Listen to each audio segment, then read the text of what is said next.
Good morning, Jen Tozser, your portfolio manager here.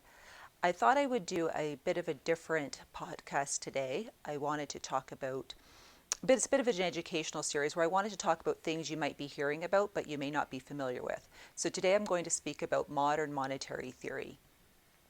In my opinion, modern monetary theory, also known as MMT, got its start in 2008 and 2009 with the financial crisis. And what occurred was the governments used quantitative easing, so they created money to help stabilize the economy. Fast forward 10 years, it's been studied by academics, and they have this, they've named it, in my opinion, MMT.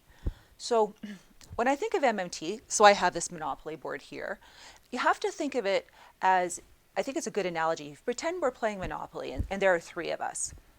And as you can see, the board is full. We've got all the houses and hotels out. It's a great game. We've been at it for a couple of hours, but we have no cash left. So I say to you, and I say, well, listen, why don't we each take out, $2,000 out of the bank, and then we can keep playing. But the third person playing with us says, no, I don't want to take any money out. So what happens is, the next round that we have, of course, one person lands on our properties, and the person who didn't take the money just gets wiped out.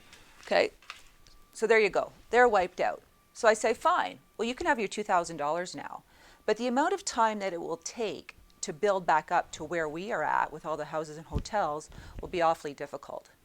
So monopoly is just a metaphor for the economy. And what MMT tries to do is to provide enough liquidity so that you don't have to rebuild the economy that you currently have. Now, there are a few caveats about making this work.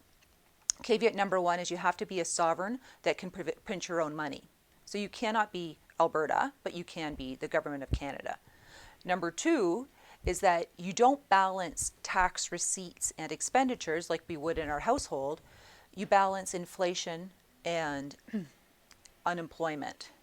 And the third thing is that if everybody's doing it, it works pretty well. But if only some groups are doing it and some aren't, we're going to see a difference in economic activity. So that's my little note on MMT. Feel free to pass this along or give me a call if you have any other questions.